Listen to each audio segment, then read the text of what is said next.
Tersergam indah di sebalik kehijauan, pokok-pokok dan kebiruan langit. Menara alam, Batu Punggul, memukau pandangan bagi sesiapa yang berkunjung ke Sepulut, daerah pedalaman di Sabah.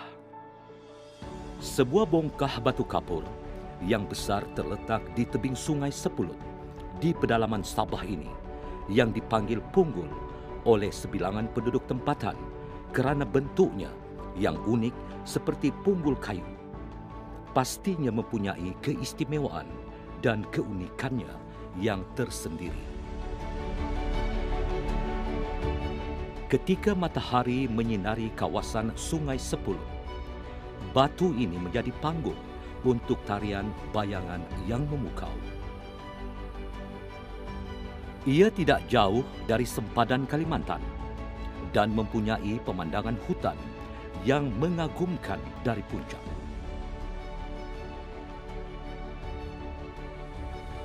Perjalanan menuju ke Batu Punggul ini mengambil masa 1 jam dari Pakan Nabawan melalui Jalan Sepulut ke Lepakan.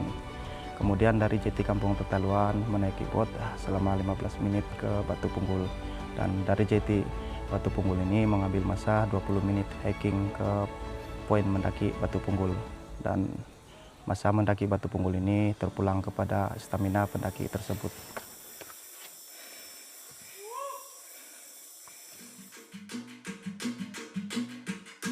Daerah Sepulut merupakan sebuah kawasan di pedalaman Sabah yang diduduki oleh suku kaum Murut Tahun. Ia terletak di antara daerah Pensiangan dan daerah Nabawan Sabah dan berada di pertengahan jalan antara Keningau dan Tawau Sabah.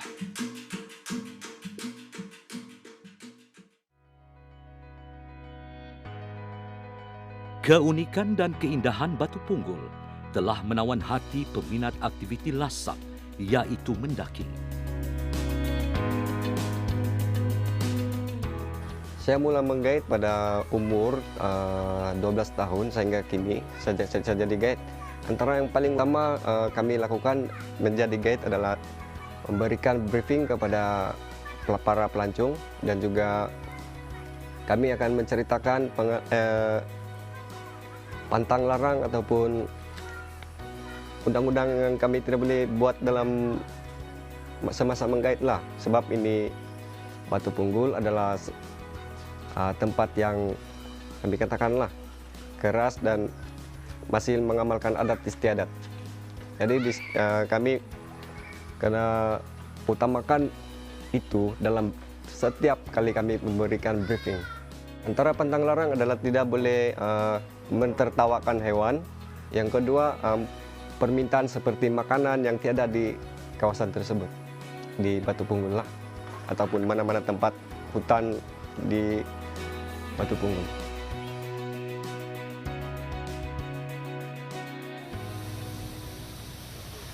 Untuk sampai ke Batu Punggul, pendaki perlu menyelusuri sungai yang dikelilingi kehijauan alam semula jadi yang mencuri perhatian di samping keunikan bongkahan batu yang mempunyai pelbagai bentuk dan rupa.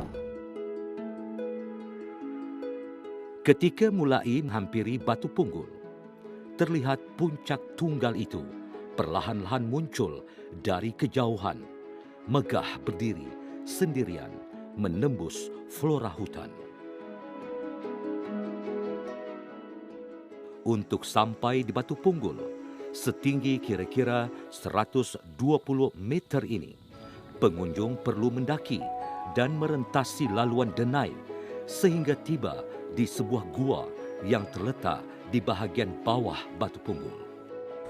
Dalam perjalanan dari Jeti Batu Punggul ini ke poin mendaki Batu Punggul, ada sebuah gua yang berada di situ, dan di dalam itu ada berbagai ika bentuk yang unik lah, seperti bentuk tajau, hasil titisan batu kapur dan kelawar yang berterbangan di dalam gua tersebut.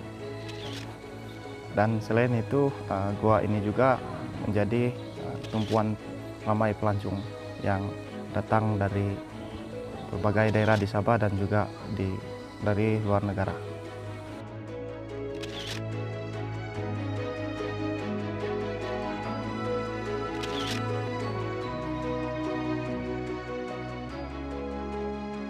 Istimewa nih dia tempat di puncak itu memang cantik. Lagipun di sini dia ada 2 gua. Yang pertama itu gua Batu Punggul, yang satu lagi gua Tinahas. Yang gua Tinahas itu dia dalam, dia punya lorong untuk berjalan pun jauh.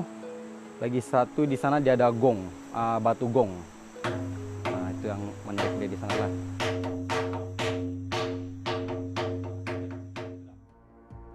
Penerokaan gua di sini menghadiahkan pemandangan yang sangat menakjubkan dan antara ciptaan semula jadi yang sangat unik dan indah.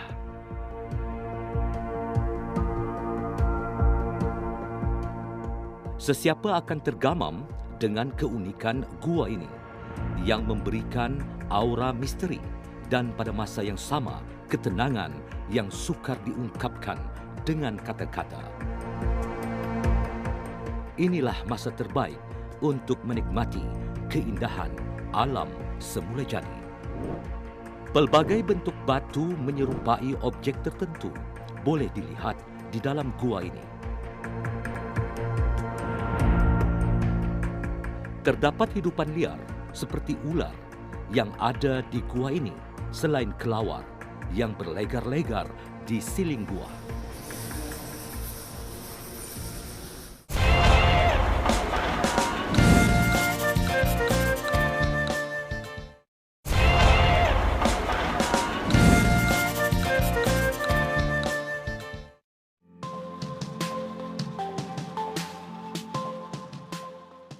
Ya, secara umumnya Batu Punggul ini terbentuk karena proses geologi yang panjang lah.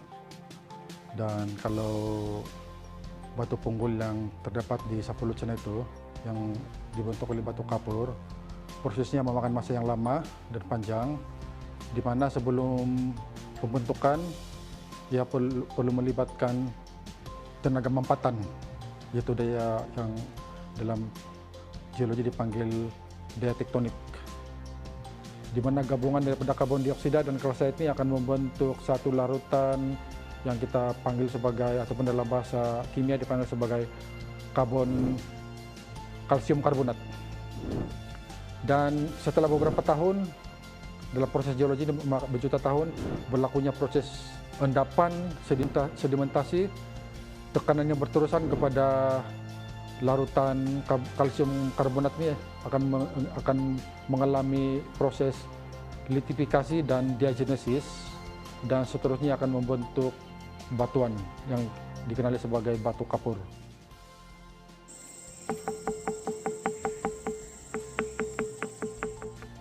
Batu kapur yang sudah tersingkap di permukaan ini kemudiannya akan berinteraksi pula dengan air hujan yang akan meresap masuk melalui rongga-rongga batu kapur, di mana rongga-rongga batu kapur ini apabila berinteraksi dengan air hujan, dia akan mengalami pelarutan kimia. Dan dalam jangka masa yang panjang, larutan kimia ini akan menghancurkan batu-batu dan terbentuknya lohong-lohong dan gua-gua di dalam batu kapur tersebut. Apabila air hujan itu meresap masuk dalam rongga-rongga batu kapur, ia akan menyebabkan interaksi kalsium karbonat itu dengan karbon dioksida, dan titisan itu akan menjadi struktur tajam di atas gua batu kapur dan di bawah gua batu kapur, di mana yang struktur tajam di atas gua batu kapur itu dalam bahasa sainsnya kita kenali sebagai stalactite. Manakala struktur batu kapur yang tajam di bagian dasar gua itu akan kita panggil sebagai stalagmite.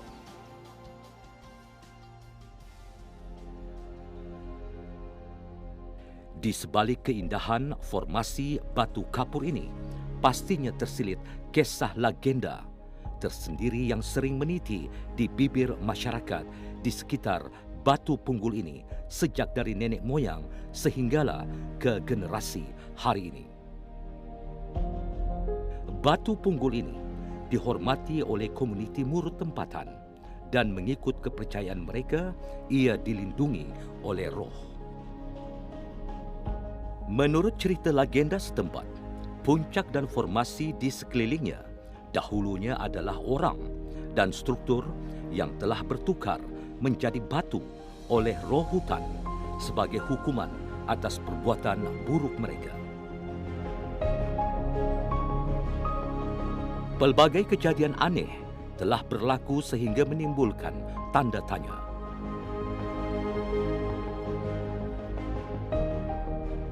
Di sepanjang Sungai Sepulut, inilah dikatakan terjadinya suatu peristiwa tragis. Kami dulu datu nenek moyang kami selalu tinggal di siring sungai Borhoni, di siring buat tabasan lah. Buat tabasan di siring, dan diorang sudah ada perumahan. Jadi ada satu orang kampung ini kehabisan api, kayu api, sama api lah. Jadi diorang itu sebelah tiada api, dia minta itu ya, sebelah yang ada api. Jadi dia bilang nantilah antar. Tapi perahu diorang kena bawa sudah, kena bawa oleh kawan-kawan diorang pergi Hulu Sepulut. Jadi dia bilang okey lah, kalau kita pakai ayam macam mana, dia bilang macam kasih sebarang di sungai Sepulut. Jadi diorang ambil api, kasih melekat di belakang itu ayam, kasih terbang sampai sebarang diorang sampai itu api lah. Jadi diorang happy di sana ya. Ada anjing juga, tapi dia pakai habis. Dia pakai pertama itu anjing, tapi tak padam itu api. Dia pakai ayam, kasih terbang, itu ayam kasih terbang itu api, selamatlah api. Jadi dia ketawa lah.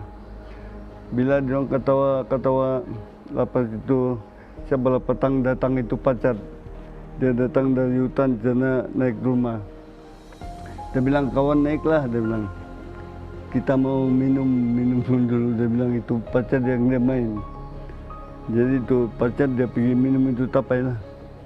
Dia pergi minum itu tapai, lepas dia kenyang, dia jatuh saja, dia ketawa lagi. Bila dia ketawa, datang itu angin kuat itu macam awan sampai galapan. Bermula dengan gurauan keterlaluan, kemudian menyeksa haiwan, dan mentertawakan perbuatan itu, dikatakan seluruh kampung mendapat musibah dan telah disumpah menjadi batu. Melakukan perkara yang tidak baik, mempersendahkan haiwan, boleh mengundang kemarahan semangat di Batu Punggul. Kewujudan beberapa bentuk batu unik ini seakan memberi bayangan bahawa Batu Punggul dahulu pernah didiami oleh masyarakat Muru.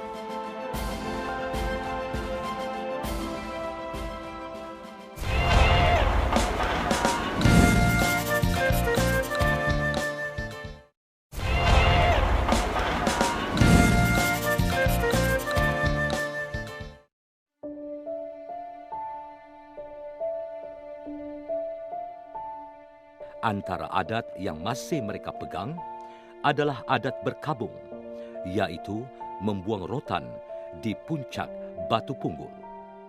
Waris akan naik ke puncak Batu Punggul pada hari ke-100 selepas kematian.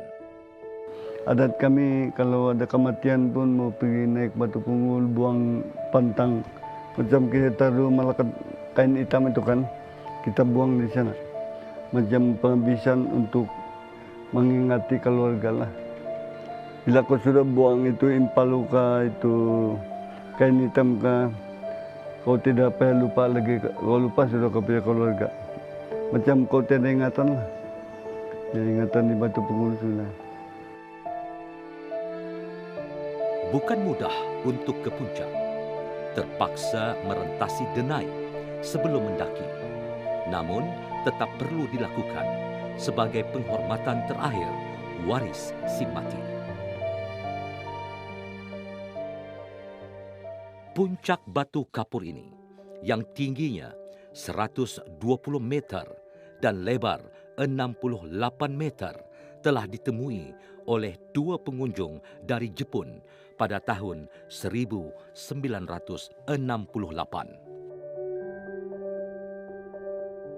Terdapat dua geologi yang berasal dari Jepun yang datang ke Kampung Tataluan ini, yang datang berjumpa dengan Aki Lantir untuk mencari ataupun menggali sumber-sumber yang ada di Batu Punggul ini. Jadi bila sudah lama-lama Bapak saya bawa orang buang pantang dari Panciangan, dari Indon, dari Keningau, pergi buang pantang sini. Jadi Bapak saya bawa sampai tahun 68, baru satu orang Jepun datang minta bawa saya naik Batu Punggul. Tapi tidak apa, dia pelaju, dia datang saja. Lepas dia itu, dia simpan nama Batu Punggul. Sehingga hari ini, Batu Punggul dan penduduk kampung Tataluan seakan tidak dapat dipisahkan lagi meskipun kepercayaan dan mitos di kalangan penduduk setempat semakin memudar. Kerana arus perubahan, Batu Punggul akan sentiasa melengkapkan legenda dan kepercayaan penduduk di sekitarnya. Hutan Batu Punggul telah diwartakan sebagai hutan simpan yang telah diisytiharkan pada 3 Ogos 2009. Pada tarikh tersebut, Persidangan Dewan Undangan Negeri Sabah telah meluluskan pindaan enactment hutan, penubuhan hutan simpan dan pindaan 1994.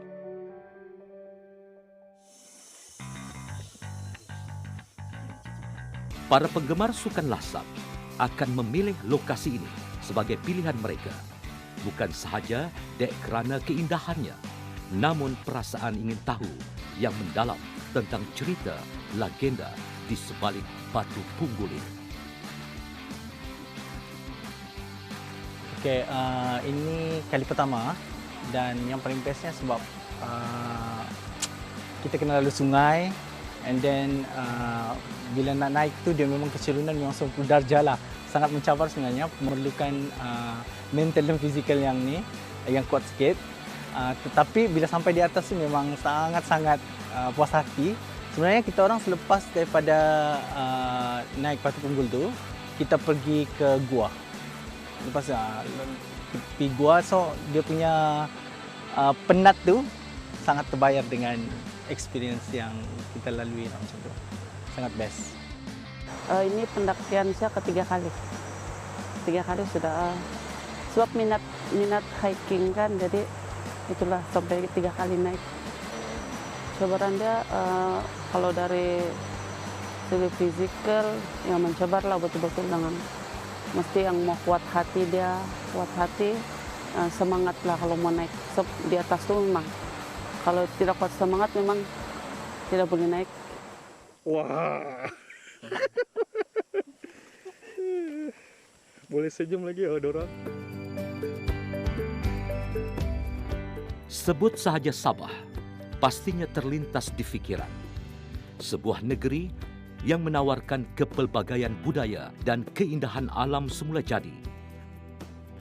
Batu Punggul antara khazanah alam semula jadi yang menghadiahkan pemandangan indah di sebalik kehijauan hutan tebal dan kebiruan langit yang mempersonakan.